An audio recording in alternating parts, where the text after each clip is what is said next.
25 February 2025 रोजी पण मी हाच मुद्दा उपस्थित केलेला. मी पुन्हा एकदा MERC समोर हा विषय मांडू इच्छितो की 2016 नोव्हेंबर पासून MSCDCL या कंपनीने सर्वसाधारण म्हणजे रिटेल ग्राहकांकडून व्हीलिंग चार्जेस घ्यायला सुरुवात केली. MSCDCLचं असं म्हणणं आहे की MERC has given approval to MSCDCL to collect wheeling charges from retail consumer. बघा, महाराष्ट्राचे रिटेल कन्झ्युमर जर आपण बघितले तर जवळजवळ 3.5 करोड ते 4 करोड पर्यंत रिटेल कन्झ्युमर आहे. 3.5 कोटी जनतेचे रोजचे 10 रुपये, म्हणजे जर तुमचं आमचं बिल काढून बघितलं तर जवळजवळ 300-350 रुपये ऑन अँड ॲव्हरेज एक मिडल क्लास माणूस इलेक्ट्रिसिटीचं वहन आकाराचं बिल दर महिन्याला भरतो. तर मी ॲव्हरेज पकडतो 10 रुपये जरी रोजचे पर कन्झ्युमर पकडले तर ही इलिगल लूट जवळजवळ 30 ते 35 कोटी दिवसाची आहे. मग याचा आकडा तुम्ही बघाल तर जवळजवळ 900 कोटी महिन्याला होतो आणि 10,000 कोटीच्या वर वर्षाचं कॅल्क्युलेशन आणि कलेक्शन आहे. नमस्कार, मॅक्स महाराष्ट्रामध्ये आपलं स्वागत आहे. आज एका अत्यंत महत्त्वाच्या विषयाला आपण हात घालणार आहोत. विषय आहे की दर महिन्याला सर्वसामान्य माणसाच्या हातात विजेचं बिल येतं.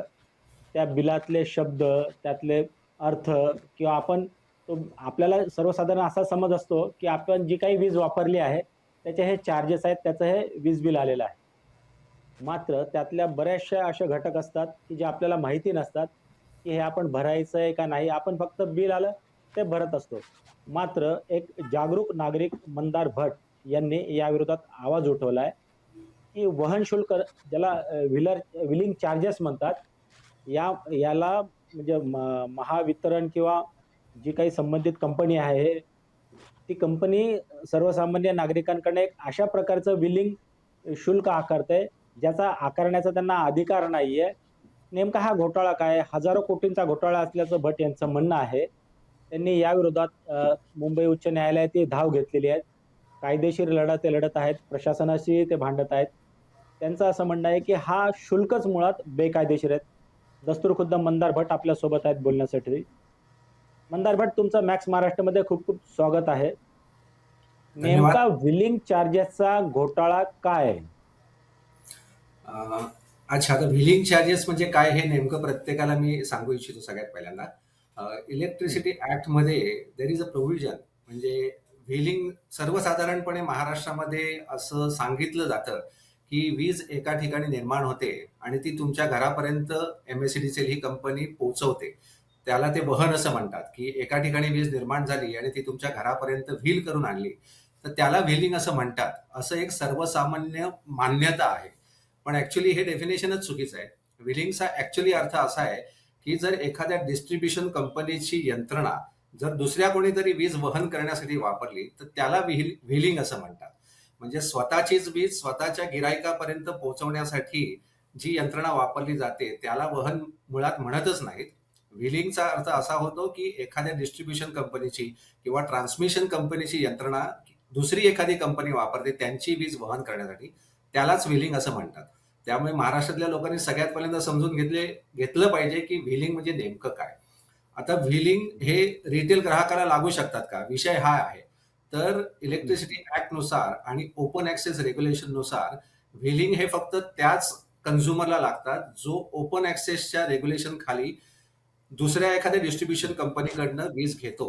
तिथेच वहन आकार फक्त शुल्क लागू शकतात. रिटेल कस्टमरला, म्हणजे जो घरगुती ग्राहक आहे, जो डायरेक्टली आपल्या डिस्ट्रीब्युटर कंपनीकडनं वीज घेतो, त्याला व्हीलिंग चार्जेस लावण्याचं कुठलंही प्राविधान इलेक्ट्रिसिटी ऍक्ट मध्ये नाहीये. अच्छा, दुसरा एक महत्त्वाचा मुद्दा आम्हाला इथे सांगायला आवडेल की इलेक्ट्रिसिटी ॲक्ट 2003 हा अखंड भारतासाठी एकच आहे. प्रत्येक स्टेटसाठी वेगळा ॲक्ट नाही आहे. तर अख्ख्या भारतामध्ये महाराष्ट्र सोडल्यास कुठल्याही स्टेटमध्ये घरगुती ग्राहकांकडनं वहन आकार घेतला जात नाही. आणि दुसरी अजून आमच्या निदर्शनास आलेली गोष्ट अशी की वहन आकार म्हणजे व्हीलिंग चार्जेस हे महाराष्ट्रामध्ये रिटेल ग्राहकांकडनं गोळा करायला सुरुवात झाली 2016-17मध्ये.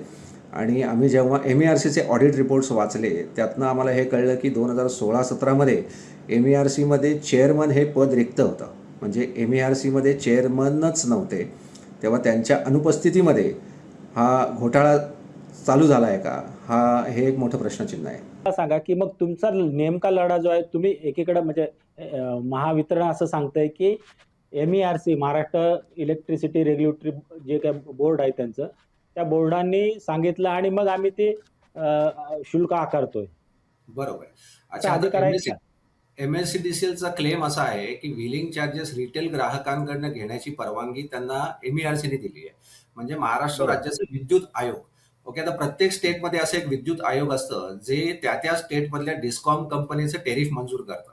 आता मुळातच इलेक्ट्रिसिटी ऍक्टमध्ये याचं प्राविधानच नाहीये, म्हणजे घरगुती ग्राहकाला वहन आकार लावायचं प्राविधान नाहीये. त्यामुळे अल्टिमेटली एमईआरसी कडे पण ही अथॉरिटी नाही की ते या आकाराला मंजुरी देतील. तर एमएससीडीसीएलचा हा क्लेम सपशेल खोटा आहे. ओके, त्यांच्या जेवढ्या पण म्हणजे ऑर्डर नंबर 48 पासून जर आपण वाचायला सुरुवात केली तर ऑर्डर नंबर 48 मध्ये 2016 मध्ये जी पास झाली होती त्याच्यामध्ये एमएससीडीसीएलनी ज्या प्रेयर्स केल्या होत्या त्या प्रेयर्स मध्ये त्यांनी स्पष्टता व्हीलिंग चार्जेस ओपन ऍक्सेस ग्राहकांकडनं घेण्यास मंजुरी मागितली होती आणि एमईआरसीने त्यांना मंजुरी दिली पण होती. वार्षिक 5 कोटी उत्पन्न वहन आकाराखाली ते गोळा करू शकतात असं ऑर्डर नंबर 48 मध्ये नमूद केलेलं आहे. ते असून सुद्धा महाराष्ट्र राज्य विद्युत वितरण कंपनीने 2016 नोव्हेंबर पासून सर्वच ग्राहकांकडनं, म्हणजे ज्यांना आपण नॉर्मल टर्म मध्ये रिटेल ग्राहक म्हणतो त्या ग्राहकांकडनं पण वहन आकार गोळा करायला सुरुवात केली, जे बिलकुल बेकायदेशीर आहे. जो एमएससीडीसीएलचा क्लेम आहे की आयोगाने त्यांना मंजुरी दिलेली आहे, तर मुळातच आयोगाकडे पण ही अथॉरिटी नाहीये. कारण की प्रत्येक स्टेट कमिशनला ही अथॉरिटी आहे की त्यांनी लोकल डिस्कॉमचे टेरिफ मंजूर करावे. बट कायदा असं सांगतो की it should be in accordance with electricity act. म्हणजे इलेक्ट्रिसिटी ऍक्ट बरोबर. बायपास करून कुठलंही स्टेट कमिशन एखादा आकार मंजुरी देऊ शकत नाही. ती अथॉरिटी एमईआरसी कडे पण नाहीये. नाही, मला सांगा आता की तुम्ही या विरोधात 2016 पासून लढत असाल किंवा त्याच्यानंतर एकूण ह्या घोटाळ्याची व्याप्ती किती असू शकते आणि या विरोधात तुमची न्यायालयीन किंवा प्रशासनाच्या पातळीवरती लढाई कशी सुरू आहे आणि तुम्हाला काय प्रतिसाद मिळतो? जरूर जरूर, म्हणजे अंदाजे 2020 मध्ये मला हा प्रकार आढळला. म्हणजे मी काही इलेक्ट्रिसिटी एक्सपर्ट नाही, मी फायनान्स वाला माणूस आहे. पण जेव्हा 2020 मध्ये हा विषय माझ्या समोर आला तेव्हा मग मी याच्यात सखोल अभ्यास केला आणि जवळजवळ 1 वर्षाच्या अभ्यासानंतर मला हे जाणून आलं की हे चुकीचं काहीतरी झालेलं आहे. सगळ्यात पहिल्यांदा मी 2020 मध्ये एमएससीडीसीएल ला कम्युनिकेशन सुरू केलं, पण त्यांच्याकडनं काही मला फेवरेबल रिस्पॉन्स मिळाला नाही. मग मी सीजीआरएफ मध्ये कंप्लेंट केली. म्हणजे देर इज अ प्रोसेस की कंप्लेंट कुठे करू शकता तुम्ही. तर सीजीआरएफ मध्ये मी कंप्लेंट केल्यावर सीजीआरएफनी त्याच्यावर फेवरेबल रिस्पॉन्स दिला नाही. त्यांनी असं सांगितलं की नाही, एमईआरसीने ही मंजुरी दिलेली आहे. तर सीजीआरएफ नंतर मी अपील केलं ओम्बड्समन मध्ये. ओम्बड्समनचं पण असं म्हणणं होतं की हे एमईआरसीने अप्रूव्ह केलेलं आहे. तर मी त्यांना तिथे पण चॅलेंज केला होता की आपण याच्यावर आर्ग्युमेंट करूया and I will give you evidence की ही एमईआरसी कडे पण अथॉरिटी नाहीये. ओके, कारण की विद्युत कायद्यामध्ये ज्याचं प्रोव्हिजन नाही तो आकार एमईआरसी पण मंजूर करू शकत नाही. तर मी ओम्बड्समन पर्यंत गेलो आणि त्याच्यानंतर कुठेही फेवरेबल रिस्पॉन्स न मिळाल्यामुळे शेवटी मी हायकोर्टाची धाव घेतली आहे आणि 2021 पासून हायकोर्टमध्ये रिट पिटिशन याच्यावर दाखल आहे.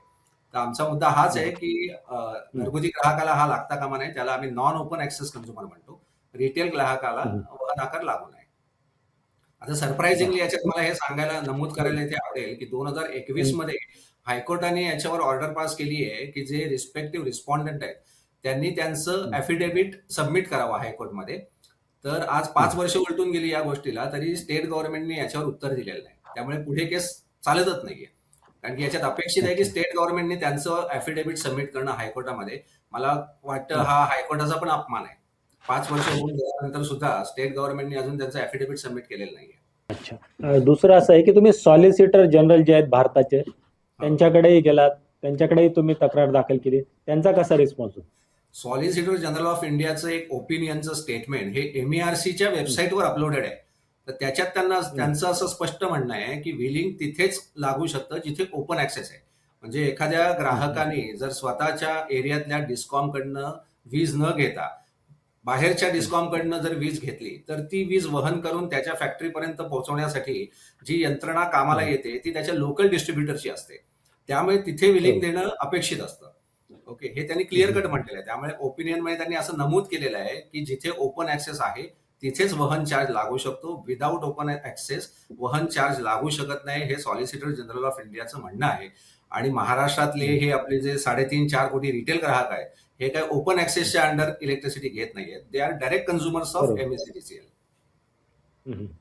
नाही, आता तुम्ही जेव्हापासून या प्रकरणाचा सबमिट केलेला आहे.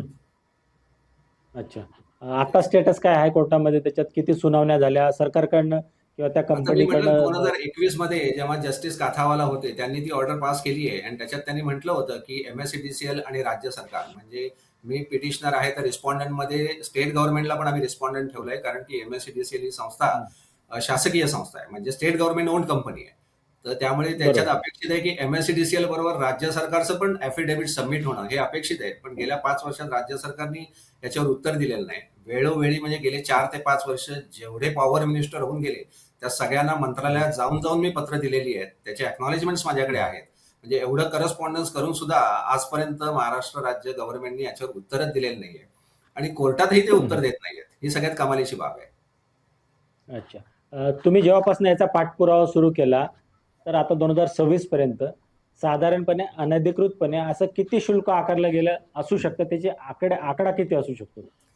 बघा महाराष्ट्राचे रिटेल कन्झ्युमर जर आपण बघितले तर जवळजवळ 3.5 करोड ते 4 करोड पर्यंत रिटेल कन्झ्युमर आहेत. मग या रिटेल कन्झ्युमरमध्ये आपण घरगुती ग्राहक पण आलो, छोटे मोठे दुकानदार आले, छोटे मोठे हॉटेलवाले आले, छोटे मोठे दवाखानेवाले आले. म्हणजे जो माणूस ओपन ऍक्सेसच्या अंडर दुसऱ्याकडनं वीज घेत नाहीये तो कॅटेगराईज केला जातो रिटेल कन्झ्युमर म्हणून. म्हणजे तो डायरेक्ट ग्राहक आहे एमएससीडीसीएलचा. म्हणजे काही माझे क्लायंट असे आहेत जे मोठमोठे हॉस्पिटल्स चालवतात किंवा थिएटर्स चालवतात. त्यांची मी महिन्याची इलेक्ट्रिसिटी बिलं बघितली आहेत तर ते जवळजवळ 40 ते 50 हजार रुपये फक्त व्हिलिंग चार्जेस म्हणून भरतात. मी महाराष्ट्रातल्या 3.5 कोटी जनतेचे रोजचे 10 रुपये म्हणजे जर तुमचं आमचं बिल काढून बघितलं तर जवळजवळ 300-350 रुपये ऑन अन ऍव्हरेज एक मिडल क्लास माणूस इलेक्ट्रिसिटीचं वहन आकाराचं बिल दर महिन्याला भरतो. तर मी ऍव्हरेज पकडतो 10 रुपये जरी रोजचे पर कन्झ्युमर पकडले तर ही इलिगल लूट जवळजवळ 30 ते 35 कोटी दिवसाची आहे. मग याचा आकडा तुम्ही बघाल तर जवळजवळ 900 कोटी महिन्याला होतो आणि 10,000 कोटीच्या वर वर्षाचं कॅल्क्युलेशन आणि कलेक्शन आहे. आणि सरप्राइझिंगली एवढा मोठा रेव्हेन्यू गेले 10 वर्षात एमएससीडीसीएलनी त्यांच्या प्रॉफिट अँड लॉस म्हणजे रेव्हेन्यू स्टेटमेंटमध्ये पण दाखवलेलं नाहीये. मी 2 ते 3 वेळा आरटीआय मध्ये ही माहिती मागितली तर आरटीआयचं पण उत्तर दिलं गेलेलं नाहीये. मंदारजी, मला एक तुमच्याकडनं जाणून घ्यायला आवडेल की समजा मुंबई शहर असेल किंवा जी महानगरी असतील त्या ठिकाणी खासगी कंपन्यांकडनं आपण वीज घेतो तर तिथंही हा कायदा लागू होतो का? म्हणजे कायद्यामध्ये तो शुल्क लागू होतो? लॉजिक सिंपल आहे. खासगी कंपनी असो का गव्हर्नमेंटची कंपनी असो ज्याला आम्ही म्हणतो की त्या पर्टिक्युलर एरियामधला जो डिस्ट्रीब्युशन कंपनी असते त्या प्रत्येक डिस्ट्रीब्युशन कंपनीचे 2 व्यवसाय आहेत. एकाला म्हणतात वायर बिझनेस आणि दुसऱ्याला म्हणतात रिटेल सप्लाय ऑफ इलेक्ट्रिसिटी. तर वायर बिझनेसमध्ये काय होतं प्रत्येक डिस्कॉमची एक यंत्रणा आहे, वायरची यंत्रणा आहे ज्याच्यामधनं ते दुसऱ्या कंपन्यांची पण वीज वहन करतात. तर वायर बिझनेसमध्ये व्हिलिंग चार्जेस आर अलाउड कारण की ते दुसऱ्याची वीज वहन करत असतात. पण जिथे रिटेल सप्लाय ऑफ इलेक्ट्रिसिटी येते त्याच्यामध्ये व्हिलिंग अलाउडच नाहीत. म्हणजे व्हिलिंग चार्जेस हे ऍप्लिकेबल केलेच गेलेत ओपन ऍक्सेस ट्रान्झॅक्शनसाठी. जिथे ओपन ऍक्सेस आहे तिथेच व्हिलिंग लागू शकतात. रिटेल ग्राहकाला म्हणजे स्वतःच्याच ग्राहकाला वीज घरापर्यंत पोहोचवण्यासाठी आम्ही वहन आकार मागतो हे थोडं हास्यास्पद आहे. याची कायद्यात कुठेच तरतूद नाहीये. म्हणजे डिस्कॉम कंपनीने जिथपर्यंत माझ्या घरापर्यंत आणून वीज पोहोचवत नाही मी त्याचा वापर करूच शकत नाही. तर ही तर त्यांची बेसिक रिस्पॉन्सिबिलिटी आहे की माझ्या घरापर्यंत त्यांनी वीज आणून द्यायची. त्याच्यात ते काय कुठली मोठी मेहरबानी करत नाही. तर ते तर त्यांचं कामच आहे. त्यांनी वीज माझ्या घरापर्यंत पोहोचवली तरच मी वापरणार. तर मी फक्त देणं लागतो त्यांच्या विजेचा आकार किंवा एक फिक्स आकार म्हणून जो असतो जो वर्षानुवर्ष आपल्याला लागतो तो फिक्स आकार आणि एनर्जी चार्जेस एवढेच एका रिटेल ग्राहकाला लागले पाहिजे. आणि हे प्रायव्हेट डिस्कॉमला पण तेच ऍप्लिकेबल कायदा आहे आणि गव्हर्नमेंटच्या कंपनीला पण तोच ऍप्लिकेबल कायदा आहे. त्यामुळे मुंबईमध्ये आता आम्ही हा पण अभ्यास केलेला आहे की मुंबईमध्ये बेस्ट ही संस्था जी आहे ते पण त्यांच्या रिटेल ग्राहकांकडनं व्हिलिंग चार्जेस वसूल करतात. आता त्याच्यासाठी मुंबईतले काही जाणकार किंवा जागरूक नागरिक आहेत त्यांनी पण आवाज उचललेला आहे. आणि इनफॅक्ट मला सांगायला आवडेल की मुंबईमध्ये आहार म्हणून एक संस्था आहे म्हणजे association of hotels and restaurants.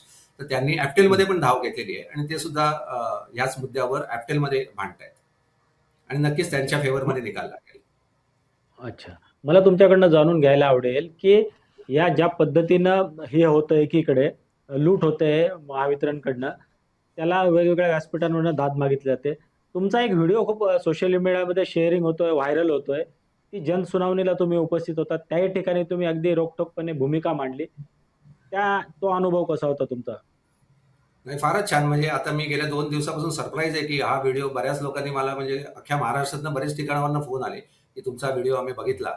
तर याचा आनंद आहे की मला वाटतं ही लढाई माझी एकट्याची नाही आहे पूर्ण महाराष्ट्राची आहे. त्यामुळे हा विषय सगळ्या महाराष्ट्राच्या रिटेल ग्राहकांनी जिथपर्यंत उचलून धरत नाहीत तिथपर्यंत याचा निकाल लागणार नाही, कारण की मी गेली 4 वर्ष याच्या मागे मेहनत करतोय. मी MERCला करस्पॉन्डन्स केलं, मी CERCला सुद्धा करस्पॉन्डन्स केलं आणि मी इथे नमूद करू इच्छितो की CERC म्हणजे MERCच्या वरची जी संस्था आहे, सेंट्रल इलेक्ट्रिसिटी रेग्युलेटरी कमिशन, हे दिल्लीला असतं. मी त्यांच्याकडे पण कंप्लेंट केलेली आहे.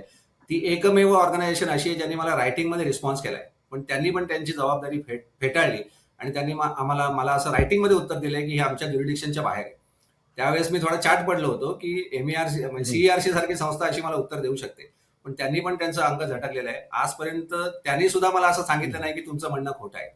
ओके, तर माझं म्हणणं बरोबरच आहे. कायद्यात कुठेही अशी तरतूद नाही. MERCला 3 वर्ष करस्पॉन्डन्स करून मी स्पष्ट शब्दात MERCकडे करस्पॉन्डन्स केलंय की जर हे आकार तुम्ही मंजूर केले असतील तर आम्हाला ते इलेक्ट्रिसिटी ऍक्टमध्ये त्याची प्रोव्हिजन कुठे आहे हे दाखवा, तर आम्ही कबूल करायला तयार आहोत.